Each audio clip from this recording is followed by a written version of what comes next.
Hello hi friends. இன்னைக்கு என்னன்னு பார்த்தீங்கன்னு சொன்னால், கேரளாவில் ஒருத்தி ஒரு பெரிய சாதனையே பண்ணிட்டா. அப்படின்னு சொன்னால், வீட்டுக்குள்ளே படம் போட்டு காட்ட வேண்டியதை வெளி உலகத்தில் காட்டிட்டா. வீட்டில் யாரும் இல்லை போல இருக்கு. அந்த அண்ணன் மேலே இந்த வீடியோ பாருங்க ஃப்ரெண்ட்ஸ். அந்த அண்ணன் மேலே ஒரு தப்புமே கிடையாது. அந்த அண்ணன் நார்மலாக ஒரு பஸ்ஸில் எப்படி ட்ராவல் பண்ணுவோம் அதே போல தான் ட்ராவல் பண்ணாங்க.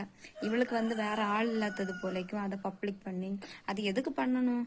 சரி, இப்போ உன வீட்டுக்குள்ள நடக்கிறத எடுத்து காட்டாமலியில உன்னை தானே கழுவி ஊற்றுவாங்க, உனக்கு தானே கேவலமா இருக்கும். இதை தேவையில்லாம அந்த அண்ணன் விஷயத்துல இப்படி காட்டி எதுக்கு? ஒரு உயிர் போச்சா?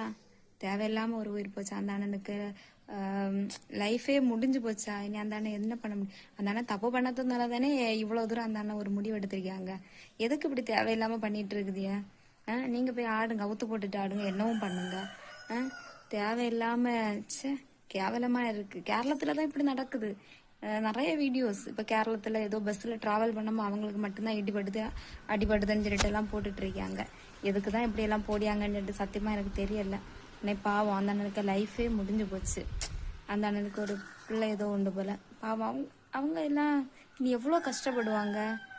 அந்த அண்ணன் இருக்கிறது வரைக்கும் சரி ஓகே, அந்த அண்ணன் பார்த்துப்பாங்க. இனி யார் அவங்களுக்கு? எதுக்கு தேவையில்லாம இப்படி பண்ணியாங்கன்னே தெரியல.